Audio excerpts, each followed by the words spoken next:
আমরা যে ইউনুসকে ফ্রড বলি, ইন্টারন্যাশনাল ফ্রড, এইগুলি হলো ওইটার নমুনা। এই নষ্ট সোসাইটিকে পরিবর্তনের লক্ষ্যেই তো বলা হয়েছিল যে জুলাই আন্দোলন এবং জুলাইয়ের অভ্যুত্থান। ওনার তো কাজই ছিল নিজের স্বার্থ ছাড়া, মানে উনি এমন একটা বিশ্ব বাটপার, মহসিন ভাই আরো ভালোভাবে চিনেন ওনাকে। ইউনুস সরকার পুলিশের পোশাক বদলে এখন আবার বদলাচ্ছে, তারপর বিজিবির পোশাক বদল করে দেওয়া হয়েছিল, এখনো ধরেন র্যাব বিলুপ্ত হয়েছে। This is all nonsense. I mean দেশে যা হচ্ছে সব টোটালি ননসেন্স একদম।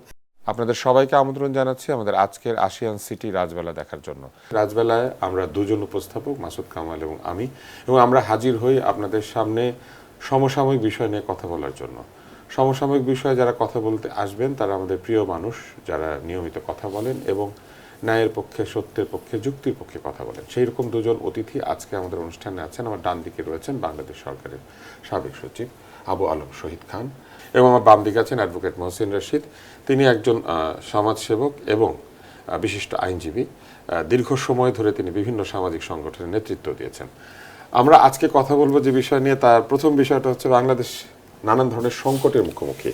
আমরা দেখছি যে বিদ্যুৎ, জ্বালানি, গ্যাসের সংকট দেখা দিয়েছে ঢাকা সহ বিভিন্ন জায়গাতে। লম্বা গাড়ির লাইন, যারা উবার চালান, সিএনজি চালান, তারা সারা রাত বসে আছেন গ্যাসের জন্য, এবং এটা তো এক ধরনের ঝুঁকিও তৈরি করছে, কারণ সারা রাত জেগে থেকে পরের দিন তারা কাজ করবেন, তারা তো আসলে ঘুমে আক্রান্ত অবস্থায় হয়তো গাড়ি চালাবেন। এই পুরো ব্যাপারটা এমন একটি জায়গায় পৌঁছেছে, এটা আসলে সরকার কিভাবে মোকাবেলা করবেন বলে আপনার মনে হয়? কেননা পত্রিকা রিপোর্ট করছে, কালবেলায় বলা হয়েছে যে মোট মজুদের 73.82% এরই মধ্যে ব্যবহার হয়ে গিয়েছে। অর্থাৎ আমাদের যা গ্যাস আছে তার 4/3 আমরা পুড়িয়ে ফেলেছি।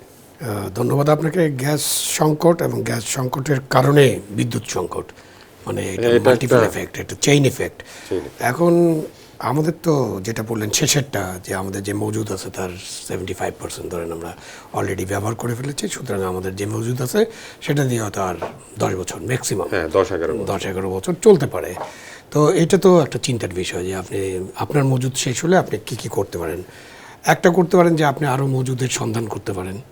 এটা বিগত সরকারের আমলে কিন্তু 100+ গ্যাস কূপ খনন করার চেষ্টা করা হয়েছে এবং বেশ কয়েক জায়গায় গ্যাস আবিষ্কৃত হয়েছিল, তো সেটা অ্যাড করেছিল। এবং তারপরে যেহেতু আমাদের গ্যাস কম এবং আমাদের চাহিদা বেশি, তখন আপনি একটা প্ল্যান করলেন যে এলএনজি, তরলীকৃত এলএনজি আনবেন, এবং ভাসমান একটা জেটি থাকবে যেটাকে FSRU বলা হয়। তো আমি ভাসমান জেটি বলি, মানে এটার কাজ হলো ভাসমান জেটিতে এলএনজিটা দেওয়া হবে এবং ওখান থেকে গ্যাসিফিকেশন করে আপনার পাইপলাইনে দিয়ে দেবেন। তো সেটা চলছিল। তো আমাদের তো অনেক বড় সংকট সামনে আছে এবং এই সংকটটা ছিল। তো সেই সংকট মোকাবিলার জন্য ওই সরকার, সেই আমলে আগের সরকার, শেখ হাসিনার সময়কার সরকার, তারা 2টা FSRU অর্ডার করে যে 2টা আছে এবং আমাদেরকে আরও যদি সমস্যার সমাধান করতে হবে আরও 2টো লাগবে, এবং এগুলোর টেন্ডার হয়ে গেছিলো। এখন টেন্ডার নিয়ে অনেক কথা থাকতে পারে। এই টেন্ডার হওয়ার পরে অর্ডার হয়ে গেছিলো এবং FSRU আসতে একটু সময় লাগে, কারণ এগুলো তো বিশেষভাবে তৈরি করা হয়, এটা তো শেলফে পাওয়া যায় না যে আমি দোকানে গেলাম আর হুইল সাবান কিনলাম, এরকম তো না। তো সো ওইটার অর্ডার ছিল। এবং আপনার ইউনুস সাহেবের সরকার, মানে কথা বলতে গেলে উনার রেফারেন্স আছে, এর জন্য আমার খারাপ লাগে, মানে উনাকে রেফারেন্স করতেই আর আমার ইচ্ছা করে না। মানে ওনার পর্বটা যদি আমরা ভুলে যেতে পারতাম, ডিলিট করতাম। ওনারা কী করলেন, ওনার আরেকজন যোগ্য এনার্জি উপদেষ্টা ছিল, ওনাদের কিচেন ক্যাবিনেট ছিল, তো সবাই মিলে ওনার সিদ্ধান্ত নিলেন এটা যেহেতু সামিট গ্রুপ পেয়েছে এবং Summit Group is connected with fascist সরকার তাদের ভাষায়, তো ওটা বাতিল করে দাও। তো বাতিল করে দিলেন, খুব ভালো কথা। তো বাতিল করে দিলেন, এটা কিন্তু 1.5 বছর আগের ঘটনা, এখন থেকে আরও 1.5 বছর আগের, আরও একটু বেশি হবে এখন। তো তখন বাতিল করে তো আপনি একটা টেন্ডার করবেন, আপনি একটা প্রক্রিয়া যাবেন যে আপনার FSRU লাগবে, আপনার এলএনজি আনতে হবে এবং এটাকে গ্যাসিফিকেশন করতে হবে। তো সেই প্রক্রিয়ায় তারা গেলেন না। কী কারণে গেলেন না, তারা এটা জবাব দিতে পারেন, বাট এটা ছিল একটা আত্মঘাতী সিদ্ধান্ত। সেই সিদ্ধান্তের কারণে এখন যেটা করছে, মানে বিএনপি যেটা সাফারটা করছে, FSRU একটাতে আগুন লেগে গেছে, ওটা ঠিক করতে 2-3 মাস সময় লাগবে। সে কারণে এখন আপনি গ্যাসিফিকেশন করতে পারছেন না। আপনার এলএনজি আছে কিন্তু আপনি গ্যাসে পাইপলাইনে গ্যাস দিতে পারছেন না। এই কারণে এই সংকটটার সৃষ্টি হয়েছে এবং এই সংকটটা মোকাবিলা করার জন্য সরকার কিন্তু এখন একটা স্পেশাল FSRU অর্ডার করেছে, সেটাও কিন্তু আনসলিসিটেড এফোর্ট।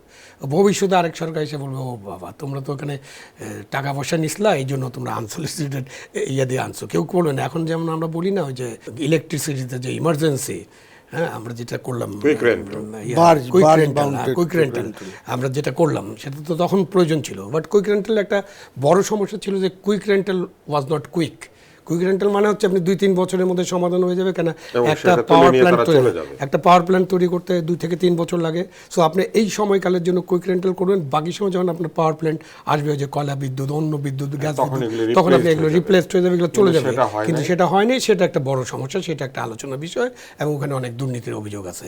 তো এখন এই যে এফএসআরইউটা কিনছে, এটা আসবে তো খুব তাড়াতাড়ি যদি আসে, এবং এই এফএসআরইউ আগুন যদি নেভানো, মানে অলরেডি নেভানো হয়েছে এবং এটা ঠিকঠাক করা হচ্ছে, এটা যদি হয়, আর এলএনজির সাপ্লাই লাইনে যদি কোনো বাধা না থাকে বা কোনো অসুবিধা না হয়, তাহলে হয়তো আগামী 2 মাসের মধ্যে সিচুয়েশন উন্নত হবে। তার আগে আপনি এই গ্যাসের লাইন, আপনার বাসায় গ্যাস থাকবে না, বিদ্যুৎ এটা থাকবে। ইউনূস সাহেব তার সরকার গ্যাসের এফএসআরইউ ক্যান্সেল করে দেয়, হামের টিকা টিকা কেনা cancel বন্ধ করে করে দেয়, স্বাস্থ্যসেবা বন্ধ করে দেয়। ওনার তো কাজই ছিল নিজের স্বার্থ ছাড়া, মানে উনি এমন একটা বিশ্ব বাটপার, মহসিন ভাই আরও ভালোভাবে চিনেন ওনাকে, আমি অত চিনি না, বাট উনি যে কত একটা খারাপ এবং নৈতিকভাবে কত খারাপ মানুষ ছিলেন, এটা বারবার বলার দরকার পড়ে না। উনি তো উনার নিজের স্বার্থ ছাড়া, ওনার তো লিস্ট আছে, পুরো লিস্ট মহসিন ভাইয়ের কাছে আছে, নিশ্চয়ই উনি বলবেন।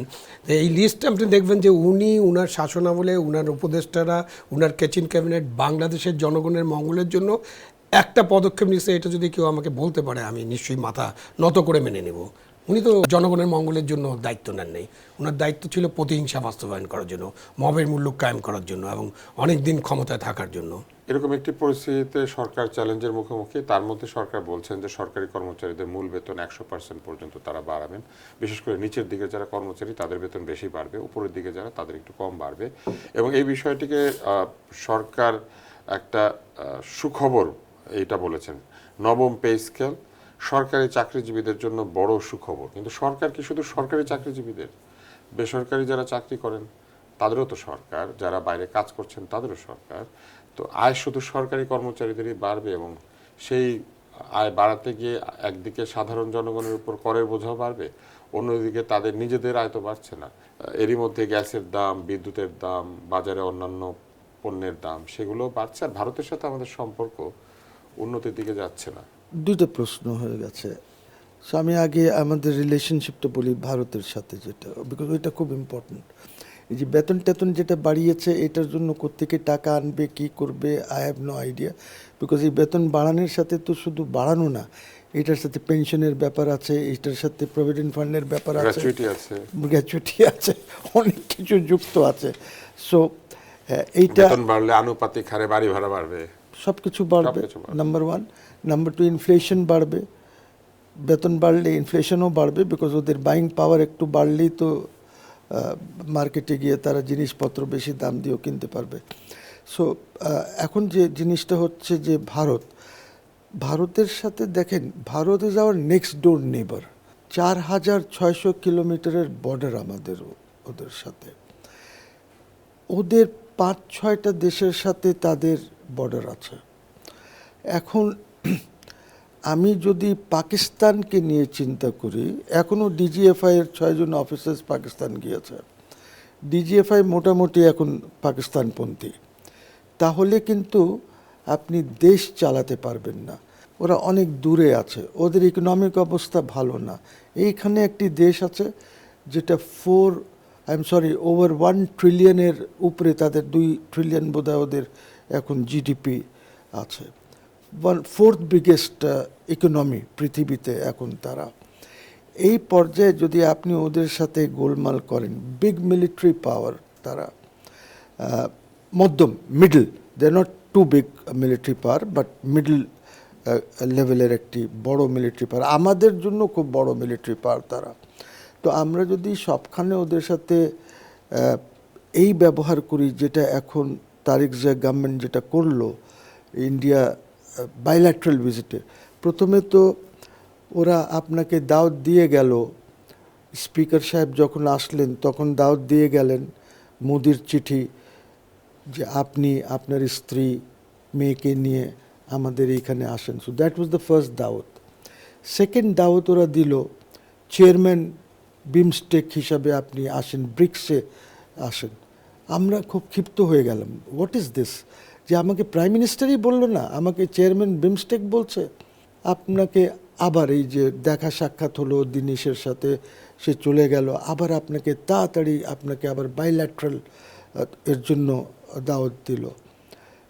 এবং এইটা মোটামুটি ইন্ডিয়ানস ওয়ে রিপোর্টিং যে 21 তারিখ থেকে 25 তারিখের মধ্যে এটা বোধহয় হয়ে যাবে, আর হয়ে যেত। বিকজ আমার যে ইনফরমেশন আছে যে এখানে ফরেন মিনিস্ট্রিতে উনি যাবেন, এইটা নিয়ে কিন্তু সব অ্যারেঞ্জমেন্টসগুলিও হচ্ছিল। অ্যারেঞ্জমেন্টস বলতে ওনার জন্য পেপার প্রিপেয়ার করা, মাল্টিল্যাটারাল সিচুয়েশন কী আছে, ইন্ডিয়ার সাথে আমাদের ইকোনমিক বা ট্রেডের কী অবস্থা আছে, এনভায়রনমেন্টের কী অবস্থা আছে, পানির কী অবস্থা আছে, এগুলি বিভিন্ন সংস্থার থেকে এই জিনিস রেডি করা হলো।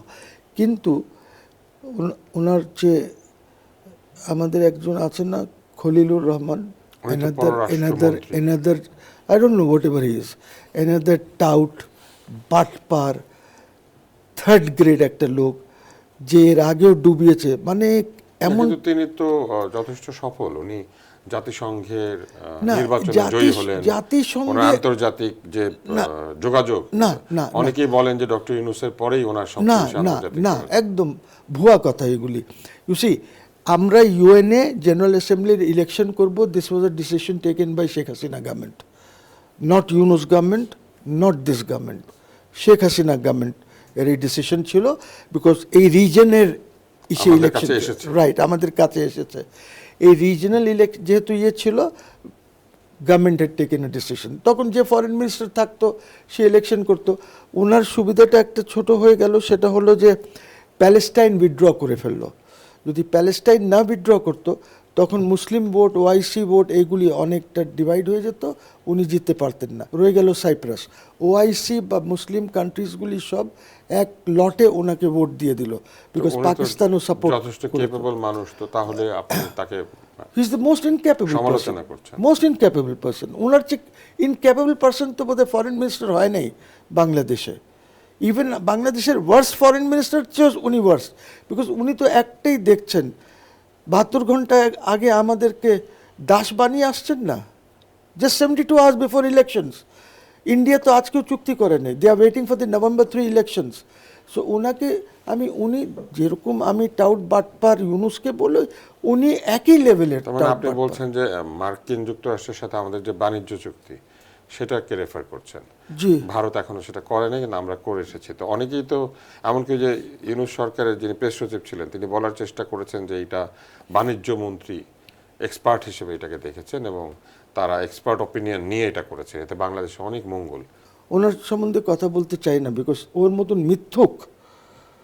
মতন মিথ্যুক প্রেস সেক্রেটারি আর হয়নি কোনো দিন। মানে সে খালি স্পিন করতে জানে। ক্রিকেট খেলি না, গুগলি একটা হয় না যে লেগ স্পিনার মারলে অফ স্পিন হয়ে যায়, সে এখানে আঙ্গুল দিয়ে ঘুরিয়ে দেয়। Let's not discuss dustbin at all. সে কী বলেছে, সে মিথ্যা ছাড়া কোনো দিন কোনো সত্য কথা বলেই নেই, বিকজ সে যাকে রিপ্রেজেন্ট করছিল সে তো নিজেই একটা international fraud and tout. I am talking of Yunus. So ওরা তো একই লেভেলের, একই ওয়েভলেন্থে কাজ করেছে। সো ওদের কথা না যে বলে আলোচনায় ছিলাম, যে আপনি বলছেন যে পররাষ্ট্র মন্ত্রণালয় এই বিষয়টিকে করছিল, করছিল। They are working on this. কিন্তু এই খলিলুর রহমান এইখানে স্যাবোটাজ করেছে। ইউ সি, এই অ্যাডিশনাল সেক্রেটারি যে যে বক্তব্য রেখেছে প্রেসের সামনে, তার আগে কিন্তু হাফ অ্যান আওয়ার আর 1 আওয়ার আগে ইন্ডিয়ান গভর্নমেন্ট একটা নোট ভার্বেল দিয়েছে আমাদের হাই কমিশনারকে ডেকে। নোট ভার্বেলটা হচ্ছে that they will not extradite Sheikh Hasina, they will not extradite হাদির খুনিদের। তারা কারণ দিয়ে দিয়েছে কেন করবে না এগুলি। সো এইসব ওরা বলে দিয়েছে। এইগুলি নিয়ে আর যেই এই কথাটা এসেছে, তখনই খলিলুর রহমান এখানে এটা স্যাবোটাজ করে দিয়েছে।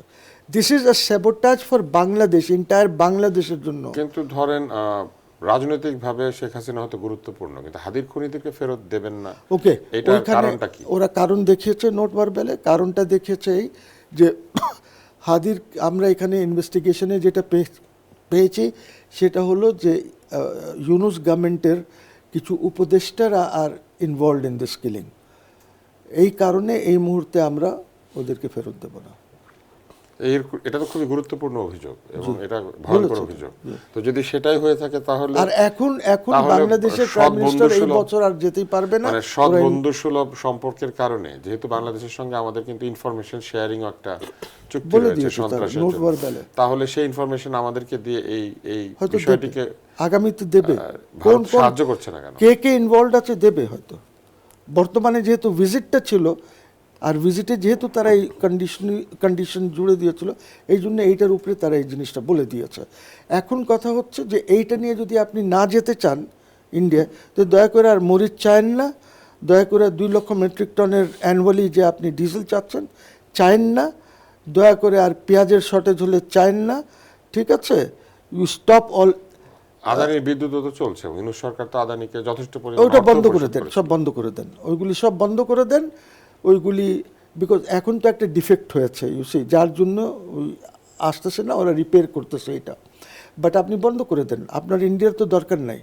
You go to Pakistan and get your বিদ্যুৎ ফ্রম পাকিস্তান, ইউসি। ইন্ডিয়ার দরকার নেই। থ্রো স্যাটেলাইট আনবে। থ্রু স্যাটেলাইট এটা আসলে বেশ একটা জটিল অবস্থা তৈরি হয়েছে। কিন্তু এবার আমি আপনার কাছে আসি জনাব শহীদ খান, ভারতের এই সফরে গেলে বাংলাদেশের জন্য ভালো কি ছিল আর বাংলাদেশের জন্য অসুবিধাজনক বা কি ছিল, এটা নিয়ে যথেষ্ট কথাবার্তা হচ্ছে।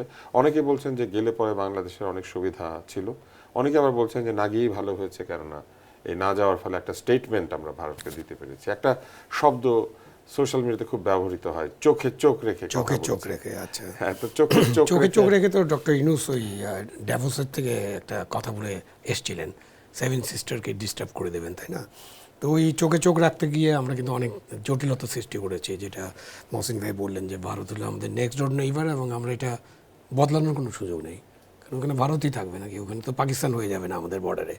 সো ওরা আছে এবং 4600 কিলোমিটার বর্ডার। এবং ওই যে মহসিন ভাই যেটা শেষের দিকে বলেন, পেঁয়াজ তাহলে আনেন না, মরিচ আনেন না, গম আনেন না, চাল বন্ধ করে দেন, বিদ্যুৎ আনবেন না। ওই পাইপলাইনে তো মাগুর মাছের চাষ করতে হবে, পাইপলাইনটা বন্ধ করে পানি ঢুকায় মাগুর মাছের চাষ করতে হবে। ওই যে পাইপলাইনে ভারত তো আমাদের অন্যতম বৃহৎ ব্যবসায়িক পার্টনার, হ্যাঁ, অংশীদার। তো আপনি এইসব বন্ধ করে দিতে পারেন, মানে এটা হলো চোখে চোখ রেখে আপনি এইসব অনেক কিছু করার চিন্তা ভাবনা করতে পারেন, বাট আপনি কিছুই করতে পারবেন না। তার এই যে উদাহরণ, যে আপনার যখন মরিচ 400 টাকা হয়ে গেল, তখন আপনি মরিচ আনলেন এবং মরিচ তখন 100 টাকার নিচে চলে আসলো, মানে এটা উদাহরণ। বাজার নিয়ন্ত্রণের ক্ষেত্রে আমরা ভারতের হ্যাঁ, 100 পণ্যকে টাকার ব্যবহার নিচে করতে যায়নি পারি। তো এখনো। এখন it's 200। হ্যাঁ, এখনো আবার যে মাঝখানে ওই যে বাজার 3 দিন নিয়ন্ত্রণের বন্ধ ছিল, ক্ষেত্রে যে আমরা দেখেছি যে চাল ডাল পেঁয়াজ সবসময় আমরা বাজারে এটা নিয়ে এসে এমনকি ডিম পর্যন্ত একসময় এনে সরবরাহ করা। মানে যে কোনো জিনিস আসতে পারে। আমি বলছি যে ভারতের সাথে আমাদের বর্ডারটা এত কাছাকাছি এবং আমাদের যোগাযোগ এত সুবিধা, আপনি বাংলাদেশের বাজার নিয়ন্ত্রণের জন্য সরকার ইচ্ছা করলে যে কোনো জিনিস আনতে পারে। এটা হলো যে আনুষ্ঠানিকভাবে, আর অনানুষ্ঠানিকভাবে তো সবসময় চলতেছে, এটা আপনি কখনো বন্ধ করতে পারবেন না। যেটার ক্রাইসিস এখানে হবে সেটা ওখান থেকে চলে আসবে, এটা হচ্ছে, এবং এটা কেউ বন্ধ করতে পারবে না। এই কাঁটাতারের বেড়া দেন আর যাই দেন, কিছুই বন্ধ হবে না, এটা মানে মোটামুটি প্রমাণিত, ভবিষ্যতে এটা থাকবে। এখন রিয়ালিটি। এখন আপনি এই যে সফরটা খুব ইম্পর্টেন্ট ছিল এই জন্য যে ভারতের সাথে গত 2 বছরে, ইউনূসের 18 মাস এবং এখন 6 মাস হয়ে গেছে, গত 2 বছরে সম্পর্কটাকে যে পর্যায়ে আমরা নিয়ে গেছি, যে ভালো একটা সম্পর্ক রাখা দরকার নানান কারণে, সেই সম্পর্কের একটা ব্যাপারে একটা বরফ গলতে পারতো, মানে এত এটাকে বরফ গলা বলতে পারেন আপনি, হিমবাহ থেকে একটু বরফ গলতে পারতো, সেটা আপনি সুযোগটা নিতে পারতেন। জাতীয়তাবাদী দল কি জামাত এবং এনসিপির চাপের কাছে নতি স্বীকার করছে? কার কাছে ওরা নথি স্বীকার করছে এটা বলা খুব মুশকিল। আমরা যখন আসছিলাম তখন মহসিন ভাই আমাকে জিজ্ঞেস করতেন সরকারটা কে চালাচ্ছে, উনি বুঝতে পারতেছেন না। তো আপনি আমাকে জিজ্ঞেস করতেন, আমিও বুঝতে পারতেন না কে কাকে চালাচ্ছে, তাই না? ওই যে সালাউদ্দিন কাদের চৌধুরীর একটা মজার কথা আছে না, কুকুর লেজকে নাড়ে, কুকুর নিজে নাড়ে না, লেজ কুকুরকে নাড়ায়। তো এইরকম অবস্থায় আমরা দেখতেছি যে কোনো সিদ্ধান্ত নেওয়ার ক্ষেত্রে একটা তারা যে সিদ্ধান্ত নিতে পারছে না, বা সিদ্ধান্ত নেওয়ার জন্য যে ধরনের ইসলাম মন্তব্য করেছেন যে কোনোভাবেই ভারত যেতে পারবেন না। প্রথমে বলছেন যেতে পারবেন না, পরে বলছেন যাওয়া উচিত হবে না। প্রথম কথাটা ছিল, মানে উনি ঠিক করে শর্ত। এখন আপনি শর্ত পূরণ না হলে এখন আপনি শর্ত দিতে পারেন। এই যে আপনি হাদির কথা আলোচনা করছেন না, হাদির ব্যাপারে শর্ত দিলে তো হবে না। হাদির হত্যাকারীদের অভিযুক্ত হত্যাকারী তাদেরকে গ্রেফতার করছে পুলিশ, এবং তাদের কাছে বর্ডারে যে ঢুকেছিল তাদের ইললিগাল বর্ডারে ঢোকা, সেটার নামে মামলা হয়ে গেছে। এখন যে কোনো মামলা হলে ওই মামলাটা তো ওদের কোর্টে একটা শেষ করতে হবে, আপনি এটাকে এক্সপিডাইট করার জন্য অনুরোধ করতে পারেন, এটা নাম্বার 1। 2 নম্বর, যখন প্রত্যাপন চুক্তি নিয়ে কথা বলবেন তখন কিন্তু ওইখানে একটা বিচারিক প্রক্রিয়া আছে, সেই বিচারিক প্রক্রিয়া শেষ না হওয়া পর্যন্ত তো কাউকে রিটার্ন করা যাবে না, এটা হলো আমাদেরকে বুঝতে হবে। তো আমরা দ্রুত রিটার্ন করতে চাই, যে তদন্ত শেষ হোক, তদন্তের কি বের হয়, এবং তারপরে দ্রুত রিটার্ন করার জন্য যেসব শর্ত আছে ওখানে একজন ম্যাজিস্ট্রেট নিয়োগ করা হবে যিনি এটা পরীক্ষা করবেন, পরীক্ষা করে উনি রিপোর্ট দেবেন। রিপোর্ট দেওয়ার পরে এই বিচারিক প্রক্রিয়ার মধ্যে দিয়ে যখন ফাইনালাইজ হবে তখন তাকে প্রত্যাপন করার ব্যাপারটা থাকতে পারে। শেখ হাসিনার ব্যাপারে তো এই সিদ্ধান্ত তো আরও অনেক বড় সিদ্ধান্ত। শেখ হাসিনা ওখানে কী স্ট্যাটাসে আছেন সেটা একটু ইম্পর্টেন্ট। ওনাকে তো ইন্ডিয়ান গভর্নমেন্ট গ্রেপ্তার করেনি, আমরা ওনাকে প্রথমে হেলিকপ্টার গণভবন থেকে নিয়ে গেছি। আমাদের এখানে দণ্ডিত পরের কথা, আমরা নিয়ে গেলাম কীভাবে, হেলিকপ্টারে করে বিমানবন্দরে নিলাম এবং আমাদের C-130 সামরিক বিমানে পাঠানো হলো। ওনাকে তারা অতিথি হিসাবে গ্রহণ করলো। তো শেখ হাসিনা আর হাদির হত্যাকারীটা এক জায়গায় তো হবে না। শেখ হাসিনা ওনাদের এখনও অতিথি। শেখ হাসিনার প্রত্যাপনের ব্যাপারে আবার সেই জুডিশিয়াল প্রসেসের ব্যাপার আছে এবং একটা রাজনৈতিক সিদ্ধান্তের ব্যাপার আছে। তা আপনি এইরকম শর্ত যদি আরোপ করে দেন তাহলে এইসব শর্ত দিচ্ছে বিরোধী দল, আর সেই শর্তের কাছে নথি স্বীকার করেই হোক, সেই শর্তটা আমলে নিয়েই হোক, নোট ভার্বালটা দিল এই জন্য নিশ্চয়ই এই শর্তটা বিরোধী দল শুধু না, এটা গভর্নমেন্টের পক্ষে থেকে কোনো না কোনোভাবে জানানো হয়েছিল, যার কারণে ওদের নোট ভার্বাল দিয়ে জিনিসটা ক্লিয়ার করতে হয়েছে যে তোমরা এই শর্ত দিতে পারো না। এরকম শর্তের কথা আমার একটা মনে পড়ে, মানে এই যে আমরা গ্যাস নিয়ে আলোচনা করছি না, 2005 সালে পরিমিত বিদ্যুৎ ব্যবহার করুন, আপনার একটুখানি সহযোগিতা গড়ে দেবে সমৃদ্ধ বাংলাদেশ। আশিয়ান সিটি, আপনার অভিজাত ঠিকানা।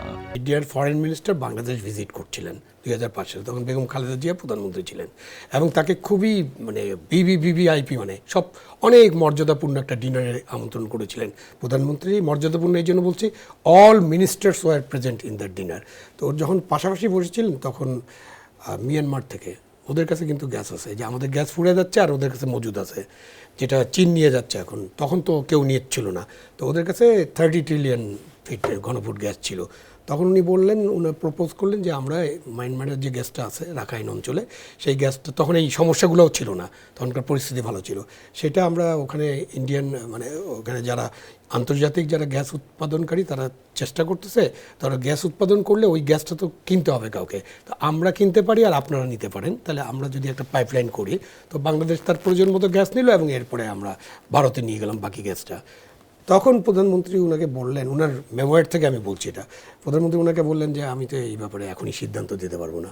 দেন হি সাইড যে আচ্ছা আমি তো কোনো সিদ্ধান্ত চাচ্ছি না রাইট নাও, আমরা একটা MOU সাইন করতে পারি, তারপরে এটা কমিটি যাবে, তারপরে আমাদের যারা আছে অংশীজন আছে তারা আলোচনা করবে, টেকনিক্যাল পার্সন আলোচনা করবে, ফাইনালি এটা হবে। তো উনি তখন রাজি হয়ে গেলেন। তখন ওনার যে ফরেন মিনিস্টার, তখন বাংলাদেশে একজন মহিলা ছিল, হাই কমিশনার ছিল, তাকে বললেন যে তুমি এটা রেডি করে নিয়ে আসো, বাট ওই ডিনারের টাইমের মধ্যে ওটা রেডি হয়নি। তো উনি ওনাকে জিজ্ঞেস করলেন যে তুমি কি রেডি করলেন না কেন? তো বললো যে আমি রেডি করিনি, বিকজ আমার সাউথ ব্লক থেকে বলেছে যে এটা একটু সময় নেবে। তখন উনি ফেরত গেলেন। ফেরত যাওয়ার পর ওখানে যেটা হলো যে 2001-এর ইলেকশনের পরে ভারতের সাথে কিন্তু বিএনপির একটা ভালো সম্পর্ক ছিল, এটা আমরা সবাই জানি যে কী ধরনের সম্পর্ক ছিল, এবং ভারত চাচ্ছিল যে শেখ হাসিনার পরিবর্তে যদি বেগম জি আসে তাদের স্বার্থ কিছুটা হলেও অক্ষুণ্ণ হবে।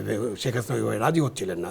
তো পরের দিকে নানান ঘটনায়, ওই যে 10 ট্রাকস্ত্র এবং অনেক ঘটনা, হিন্দুদের উপর অত্যাচার, এই কারণে ভারতের কেন্দ্রীয় সরকারের থেকে তার প্রতি যে সমর্থনটা ছিল সেটা একটু টানাপোড়েনের মধ্যে পড়ে।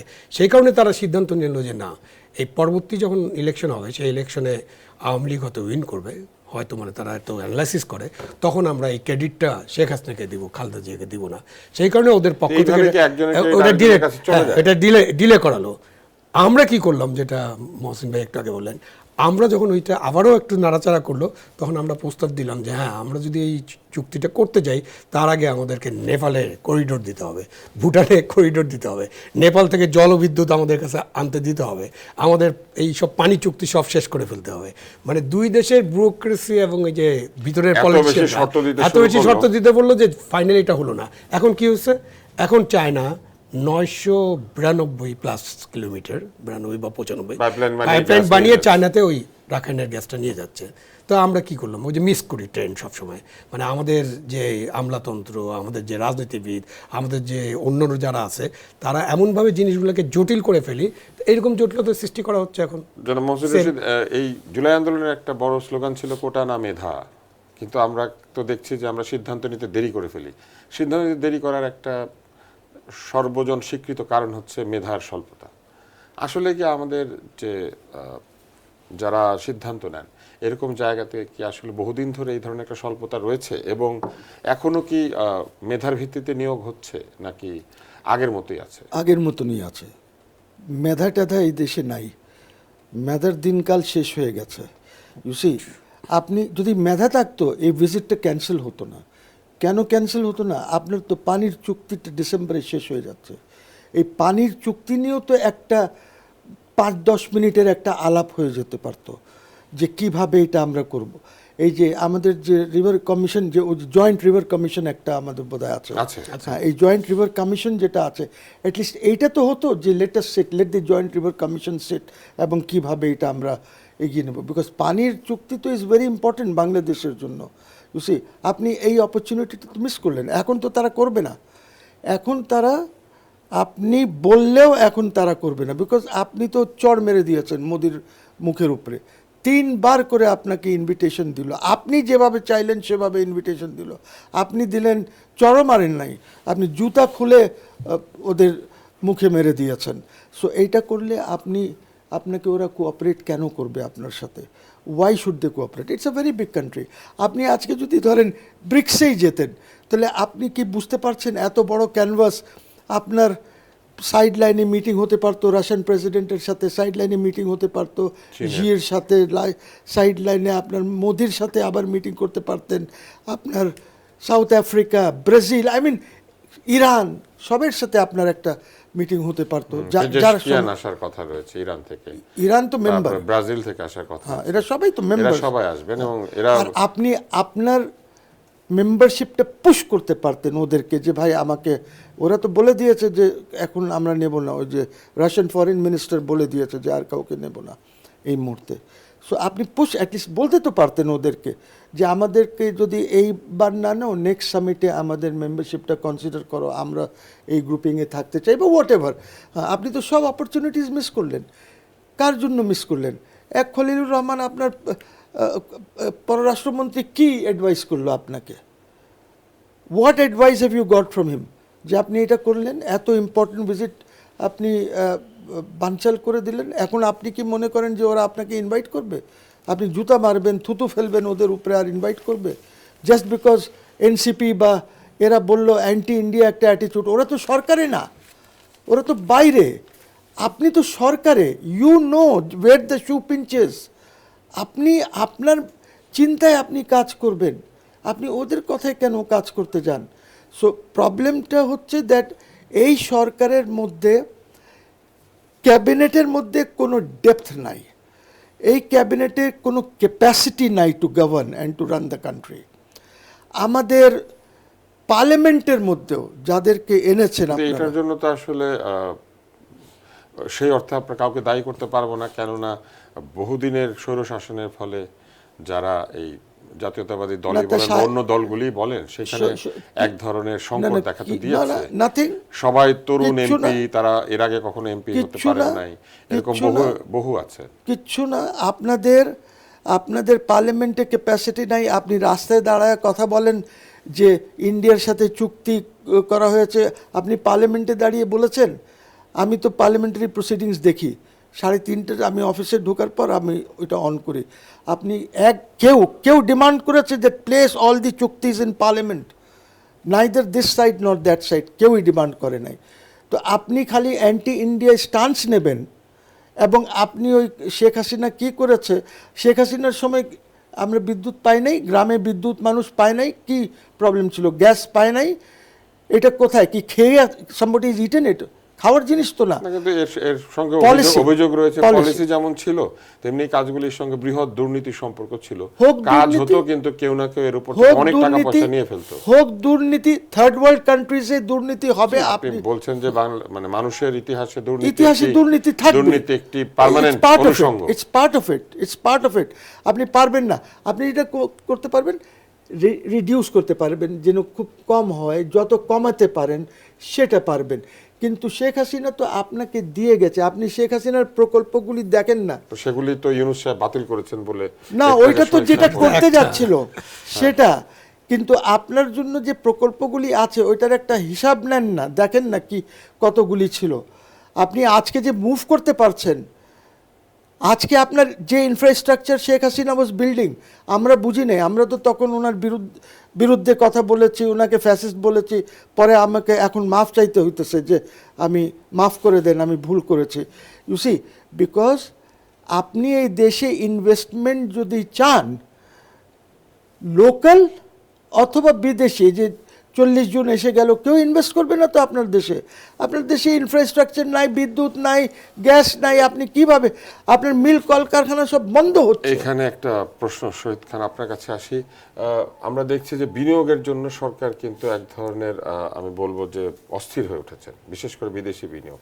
কিন্তু ইউনূস সরকারের রেখে যাওয়া বিনিয়োগের যিনি প্রধান, তাকে কিন্তু সরকার ওই জায়গাতেই রেখেছে। এবং এই বিডার যিনি আশিক, বিডার যিনি প্রধান, তিনি তো ইউনূস সরকারের সময় তেমন কোনো বিনিয়োগ আনতে পারেন নাই।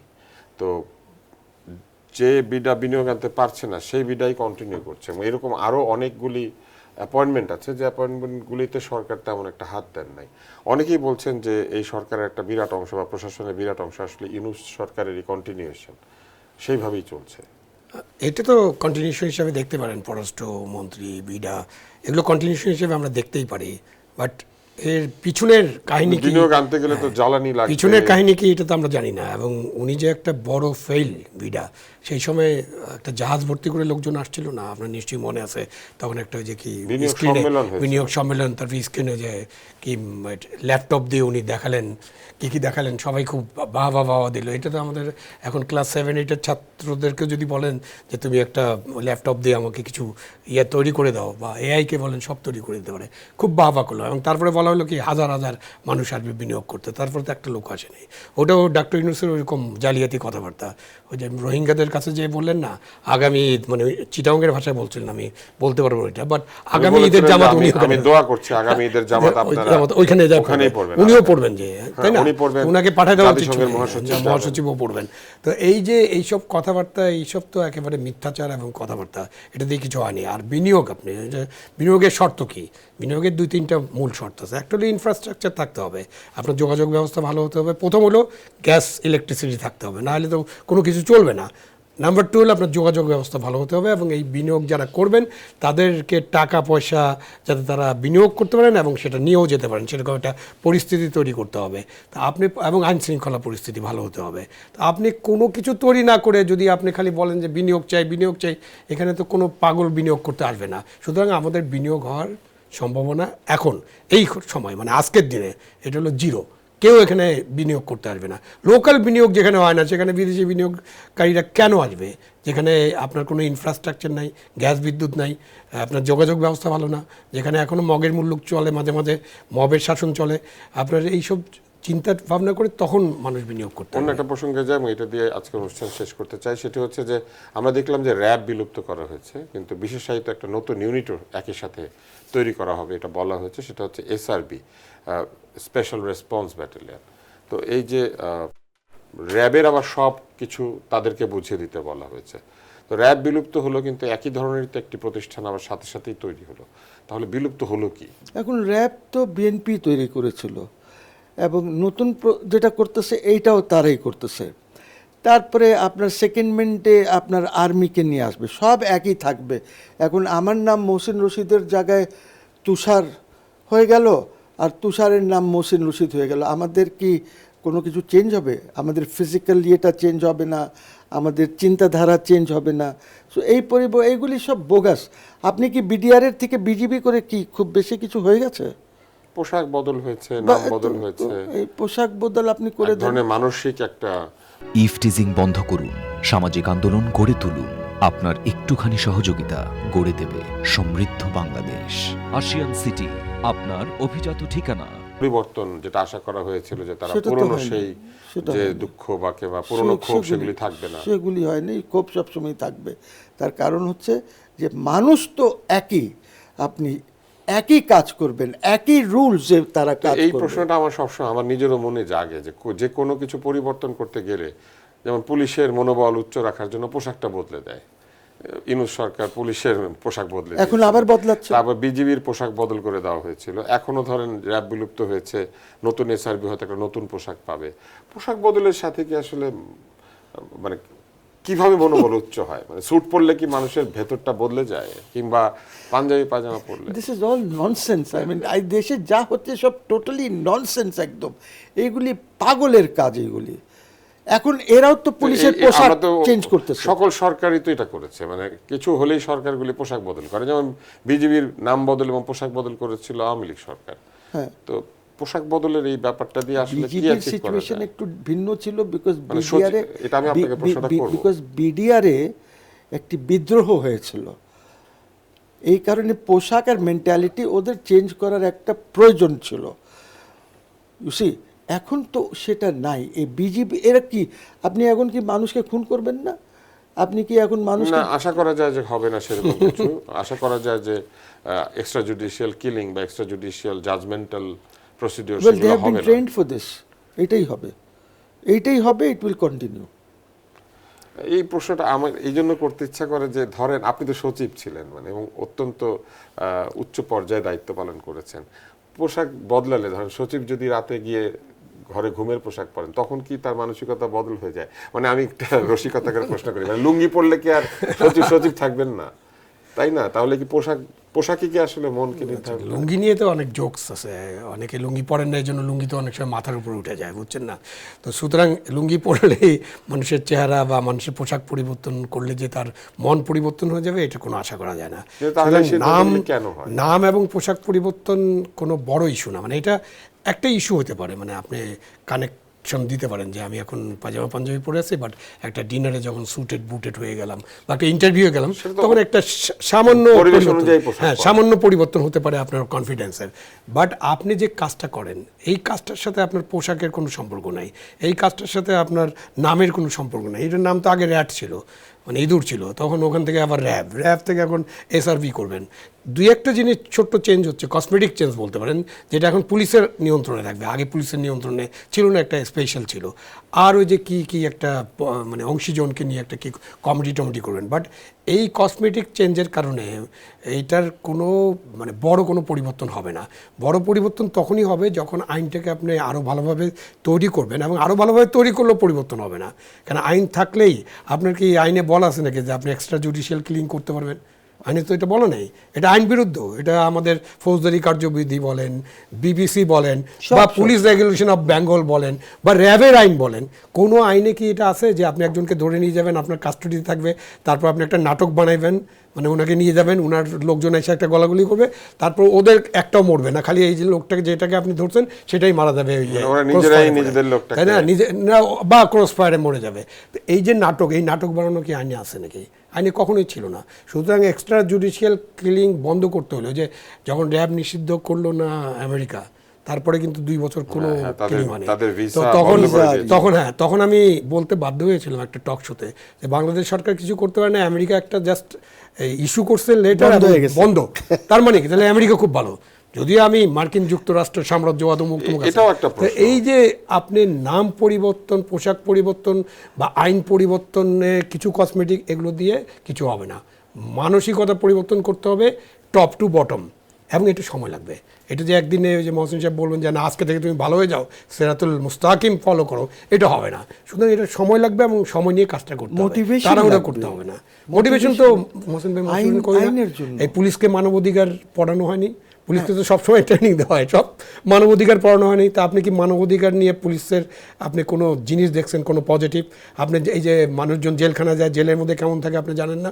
মানুষ যে আপনার আদালতে যায়, আপনি তো সুপ্রিম কোর্টে যান, আপনি জেলা আদালতের অবস্থা দেখেছেন, হাজার হাজার মানুষ প্রত্যেক দিন বিচার প্রার্থীরা যায় এবং একটার পরে একটা ডেট পড়তে থাকে, উকিলদেরকে অল্প পয়সা বেশি পয়সা Systemic problem. দিয়ে। এই সিস্টেমে বিগ প্রবলেম। Systemic এই প্রবলেমের মধ্যে আপনি কিভাবে এই দেশটাকে Systemic ইয়ে problem. করবেন? তাহলে এটা ঠিক করতে হবে, এটা ঠান্ডা মাথায় সবাই মিলে বসে, এবং এটা কিন্তু রাজনৈতিক সিদ্ধান্ত নিতে হবে।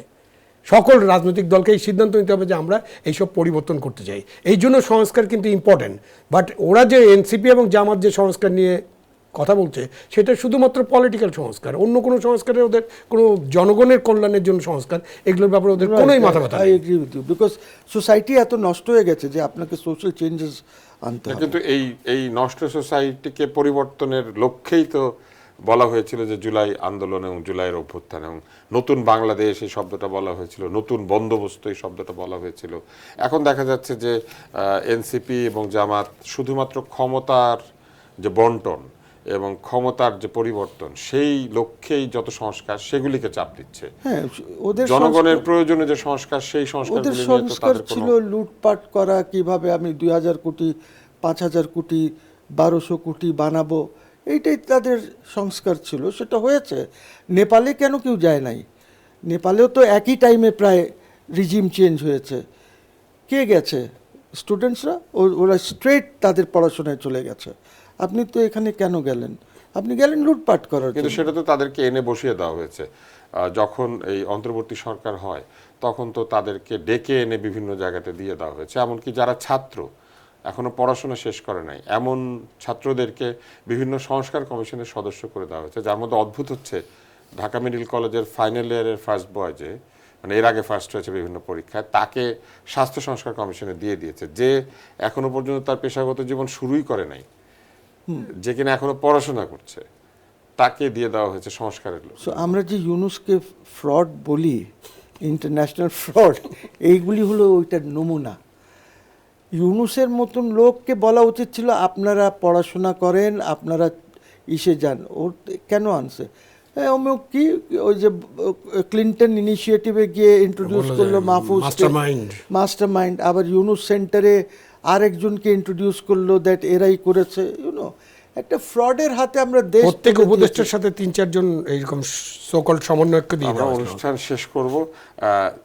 যদি এইভাবেই হয় যে ছাত্রদেরকে দেশের সংস্কারে নিয়োগ দিয়ে দেওয়া যায় তাদের ছাত্রত্ব শেষ হওয়ার আগেই, ডক্টর ইউনূস কি তার নিজের প্রতিষ্ঠানে কোনো ছাত্রকে নিয়োগ দেন? ওটা তো উনি দেন না, এবং উনি যেটা করেছেন সেটা তো অনেক একটা গভীর ষড়যন্ত্র। এবং যে অভ্যুত্থানের যে একটা লক্ষ্য ছিল নিশ্চয়ই একটা পলিটিক্যাল, মানে অন্যান্য বিষয়ে না চিন্তা করলে আমরা ডেমোক্রেসি এবং পলিটিক্যাল যে সংকট সেটা তো ছিল শেখ হাসিনা আমলে, এটা তো অস্বীকার করা উপায় নেই। এবং সেই সংকটের কারণে এই যে ভোট দিতে পারছে না মানুষ, সেই সংকটের একটা উত্তরণের বিষয়টা ছিল। বাট আগস্ট অভ্যুত্থানের পরে, বা ওটাকে অভ্যুত্থানেই যদি যতটুকু বলি, মানে অনেক মানুষের পার্টিসিপেশন ছিল, তারপরে যে কাজগুলো করা উচিত ছিল তার প্রতি কারই নজর ছিল না।